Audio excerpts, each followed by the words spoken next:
महाभारत का भयंकर युद्ध चल रहा था। लड़ते लड़ते अर्जुन रणक्षेत्र से दूर चले गए थे। अर्जुन की अनुपस्थिति में पांडवों को पराजित करने के लिए द्रोणाचार्य ने चक्रव्यूह की रचना की। अर्जुन पुत्र अभिमन्यु चक्रव्यूह भेदने के लिए उसमें घुस गया। उसने कुशलतापूर्वक चक्रव्यूह के 6 चरण भेद लिए, लेकिन 7वें चरण में उसने दुर्योधन, जयद्रथ आदि 7 महारथियों ने घेर लिया और उस पर टूट पड़े। जयद्रथ ने पीछे से निहत्थे अभिमन्यु पर जोरदार प्रहार किया। वो वार इतना तीव्र था कि अभिमन्यु उसे सहन नहीं कर सका और वीर गति को प्राप्त हो गया। अभिमन्यु की मृत्यु का समाचार सुनकर अर्जुन क्रोध से पागल हो उठा। उसने प्रतिज्ञा की कि यदि अगले दिन सूर्यास्त से पहले उसने जयद्रथ का वध नहीं किया तो वो आत्मदाह कर लेगा। जयद्रथ भयभीत होकर दुर्योधन के पास गया और अर्जुन की प्रतिज्ञा के बारे में बताया। दुर्योधन उसका भय दूर करते हुए बोला, चिंता मत करो मित्र, मैं और सारी कौरव सेना तुम्हारी रक्षा करेंगे। अर्जुन कल तक तुम तक नहीं पहुंच पाएगा, उसे आत्मदाह करना पड़ेगा। अगले दिन युद्ध शुरू हुआ।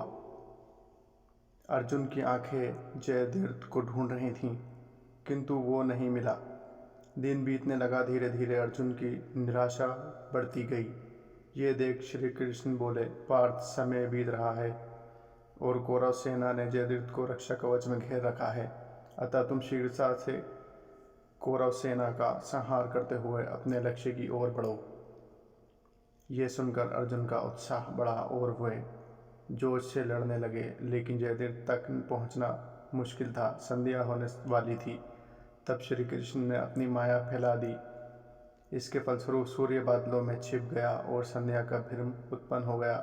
संध्या हो गई है और अब अर्जुन को प्रतिज्ञावश आत्मदाह करना होगा। ये सोचकर जयद्रथ और दुर्योधन खुशी से उछल पड़े। अर्जुन को आत्मदाह करते देखने के लिए जयद्रथ कौरव सेना के आगे आकर अट्टहास करने लगा। जयद्रथ को देखकर श्री कृष्ण बोले, पार्थ, तुम्हारा शत्रु तुम्हारे सामने खड़ा है, उठाओ अपना गांडीव और वध कर दो इसका। वो देखो, अभी सूर्यास्त नहीं हुआ है। ये कहकर उन्होंने अपनी माया समेट ली। देखते ही देखते सूर्य बादलों से निकल आया। सबकी दृष्टि आसमान की ओर उड़ गई। सूर्य अभी भी चमक रहा था। ये देखकर जयद्रथ और दुर्योधन के पैरों तले जमीन खिसक गई। जयद्रथ भागने को हुआ, लेकिन तब तक अर्जुन ने अपना गांडीव उठा लिया था। तभी श्री कृष्ण चेतावनी देते हुए बोले, हे अर्जुन, जयद्रथ के पिता ने इसे वरदान दिया था कि जो इसका मस्तक जमीन पर गिराएगा उसका मस्तक भी 100 टुकड़ों में विभक्त हो जाएगा। इसलिए यदि इसका सिर जमीन पर गिरा तो तुम्हारे सिर के भी 100 टुकड़े हो जाएंगे। हे पार्थ, उत्तर दिशा में यहाँ से 100 योजन की दूरी पर जयद्रथ का पिता ताप कर रहा है। तुम इसका मस्तक ऐसे काटो कि वो इसके पिता की गोद में जाकर गिरे।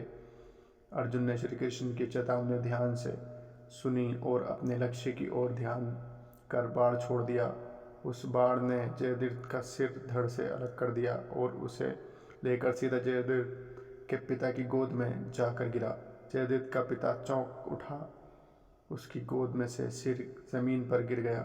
सिर के जमीन पर गिरते ही उनके सिर के भी 100 टुकड़े हो गए। इस प्रकार अर्जुन की प्रतिज्ञा पूरी हुई।